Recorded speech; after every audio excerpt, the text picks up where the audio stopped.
King China, ding ding ding ding ding, ding ding ding ding ding. King China, ding ding ding ding ding, ding ding ding ding ding ding. King China, ding ding ding ding ding, ding ding ding ding ding. King China.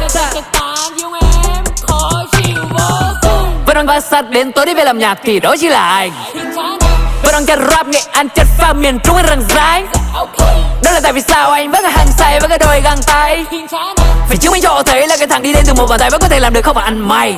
Thấy Tết IDV on, tươi như là ly bia ngon.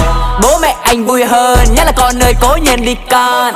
Đón em cho con VinFast, xong lên luôn là mấy chị anh là muốn. Rap ngon như Lex luôn, tan giòn tan còn nó pha là cuốn như là dân ca xứ nghề. Anh yêu quê hương lắm, em muốn theo thì cứ về. Ôi sông Lam ta đó như từng câu ca uốn lượn.